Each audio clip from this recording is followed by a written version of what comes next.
अस्सलाम वालेकुम, क्या हाल है? सब ठीक-ठाक हैं, खैरियत से हैं, मज़े में हैं, फर्स्ट क्लास हैं। तो काफ़ी टाइम के बाद वीडियो बनाने का टाइम मिला है हमें। इसी खुशी में क्योंकि काफ़ी टाइम के बाद मैं आया हूँ, तो इसी खुशी में आपको आज का टॉपिक होने वाला है टीएलसी। टीएलसी क्या होता है और आरएलसी क्या होता है? वैसे टीएलसी और आरएलसी में कोई फ़र्क नहीं है।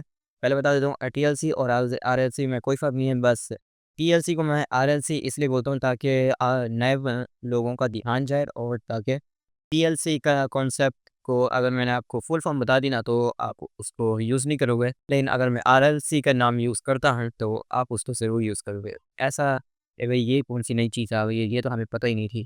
थोड़ी क्यूरियोसिटी होनी चाहिए इसलिए मैं इसका टीएलसी का नाम आरएलसी कर दिया। वैसे मैं आपको पहले क्लियर कर दूँ, ये मेरा अपना बनाया हुआ कॉन्सेप्ट नहीं है, ठीक है?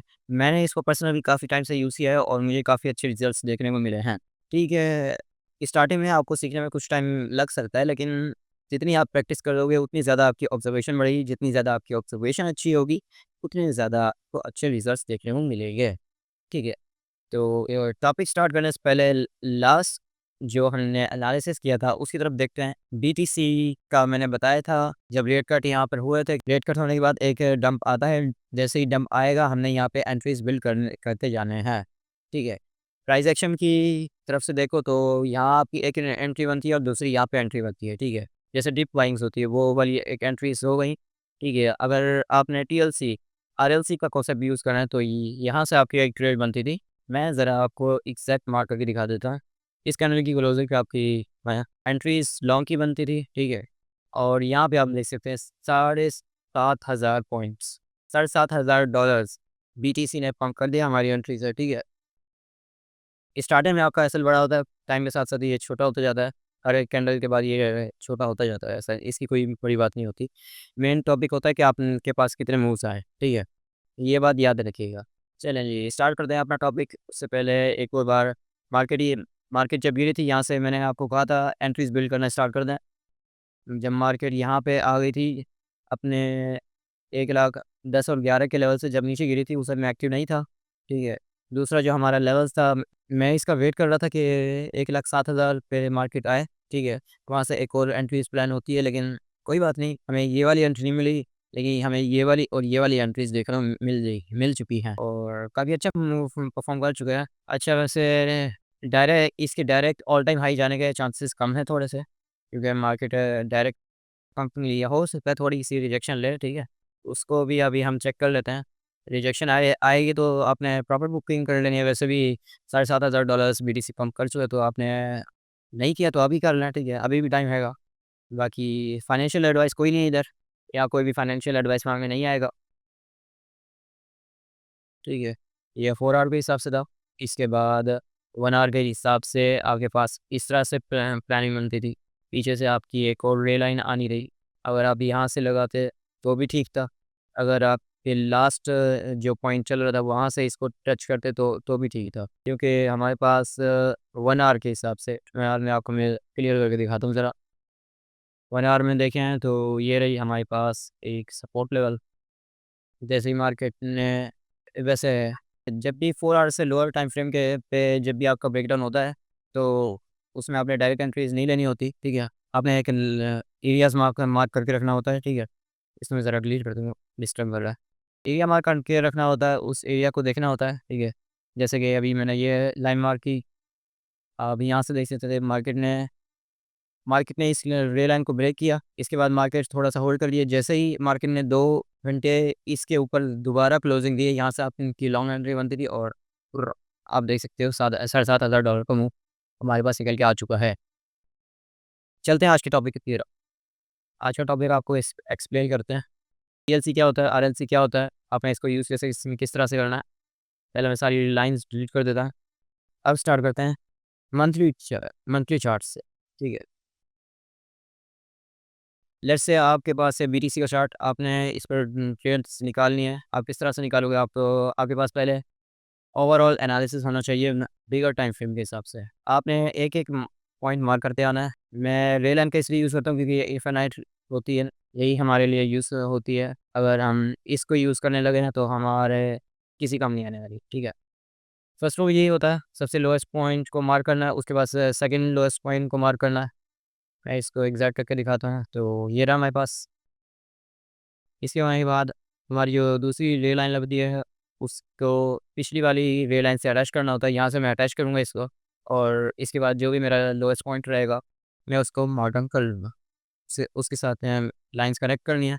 लाइन कनेक्ट करने के बाद आपने एक चीज़ का ध्यान रखना है कि आप इस तरह से नहीं कर सकते कि ये भी लाइन कनेक्ट हो रही है, ये साइड सही नहीं रहता, या फिर आप इस तरह से इस तरह से भी आपको नहीं करने का कि आप बोलो कि एक बार टच हो गया, दूसरी बार टच हो गया, तीसरी बार टच हो गया। तो हमारे कॉन्सेप्ट में ऐसा नहीं होता। टीएलसी आरएलसी में ऐसा कुछ नहीं होता, ठीक है। हमें विक टू विक चलना होता है, और विक भी ऐसे ही काउंट करनी है कि कोई भी कैंडल या फिर कोई भी कैंडल की विक इस लाइन के आर पर नहीं जानी चाहिए। जैसे आर पर चली जाती है, आपने वेट करना है, और वेट करने के बाद थोड़ी-सी उसकी में स्विंग आने का वेट करना है। अगर स्विंग आ जाती है, तो आपने उस रे लाइन को चेंज कर देना है, ठीक है। इसी तरह से मंथली के बाद मैं आ गया हूँ वीकली चार्ट पर। वीकली चार्ट पे हमारे पास एक और रे लाइन्स है कि आप मैग्नेट टूल पे यूज़ कर सकते हो, ठीक है। मैग्नेट से आपकी प्रैक्टिस अच्छी हो जाएगी। बाद में आपको मैनुअली करना चाहिए। मैनुअली जितना आपका ज़्यादा फोकस रहेगा, कि उतनी ज़्यादा आपकी एक्यूरेसी निकल के आ सकती है, ठीक है। इसके बाद चलते हैं डेली टाइम फ्रेम पे। डेली टाइम फ्रेम पे हमारे पास क्या चल रहा है? डेली टाइम फ्रेम पे भी हमारे पास कोई ना कोई आरएलसी होगी। यहाँ से मैं अपना फर्स्ट पॉइंट मार्क किया कि यहाँ से आप एक शॉर्ट पोजीशन बिल्ड होती थी, ठीक है। अब वो यूज़ हो चुकी है, अभी ये हमारे किसी काम की नहीं है। ये रही हमारे पास। इसके बाद ठीक है, अगर तो आपने लॉन्ग की पोजीशन बिल्ड करनी होती है, तो ये अपर लाइन आपकी एक्शन लाइन होती है, नीचे वाली लाइन सेफ्टी लाइन होती है। आपका एसएल जो होता है आपका एसएल जो होता है, वो सेफ्टी लाइन के नीचे होता है, और एंट्री आपकी एक्शन लाइन के ऊपर होती है। और जितनी मूव्स आप कैप्चर कर सकते हो, उतना कैप्चर कर सकते हो, ठीक है। ज़्यादातर केसेस में आप सपोर्ट लाइन का यूज़ कर सकते हो, या फिर आप यहाँ पे एक और आरएलसी यूज़ कर सकते हो, ऐसा सेफ्टी लाइन, ठीक है। सेकेंडरी सेफ्टी लाइन, जिसमें आप सिर्फ टीपी बुक करते हो, ना कि अपनी एंट्रीज बिल्ड करते हो, ठीक है। ये था हमारा आज का कॉन्सेप्ट। बड़ा ईजी कॉन्सेप्ट है। और आज मैं आपको दोबारा से एक्सप्लेन कर देता हूँ कैसा नया एंट्रीज प्लान किए हैं। अच्छा, ठीक है। मैं यहाँ से करने लगा था, लेकिन ये यहाँ पे आप ज़रा पीछे देखें, तो यहाँ पे हमारी एक विक आर पर जा रही है, ठीक है। इसको उठा के यहाँ पे लगाया, ये हो गई मार। इसके बाद मैं कह रहा था आपने यहाँ से कैसे पोजीशन बिल्ड करनी है वो भी दिखा था। इसको एडजस्ट किया, ठीक है। इसके बाद हम आ गए 1 आवर में। 1 आवर में आपने क्या करना है? 1 आवर में भी आपने सेम वही कॉन्सेप्ट का यूज़ करना है, ठीक है। ये हमारे पास आ गई एक और लाइन, ठीक है।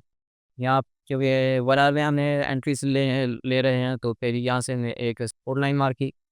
जैसे ही प्राइस ने हमारी एक्शन लाइन को ब्रेक किया, हमने हम अलर्ट होगा चार्ट में, ठीक है। उसके बाद मार्केट सपोर्ट लाइन को ब्रेक करती है। सपोर्ट लाइन पे जैसे ही कुछ 1 2 3 4 घंटे होल्ड करती है, यहाँ से हमने हमारी लॉन्ग की पोजीशन बिल्ड होती है।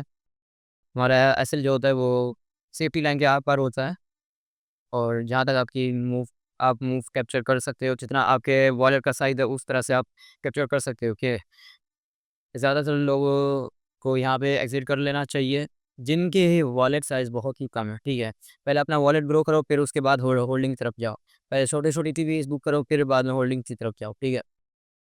होप सो आपको क्लियर हो गया होगा। काफ़ी ईज़ी सा कॉन्सेप्ट है, इससे ईज़ी कॉन्सेप्ट है तो मुझे भी बता दो, ठीक है। मैं भी काम कर लूँगा उस पे। ईज़ी टू अंडरस्टैंड है, कोई 2 साइड वाली बातें नहीं है इसमें, ठीक है। कि ये हो गया तो वो हो गया, ये हो गया तो वो हो गया, हमारे पास ऐसा है, हमारे पास वैसा है, तो ऐसा कुछ नहीं है, ठीक है। डायरेक्ट आपने आरएलसी का यूज़ करना है, अपनी एंट्रीज प्लान करनी है। और सो आपको क्लियर हो गया। ये थी हमारी आज की वीडियो। Thanks for watching. मिलते हैं आपसे नेक्स्ट वीडियो में। अल्लाह हाफिज़।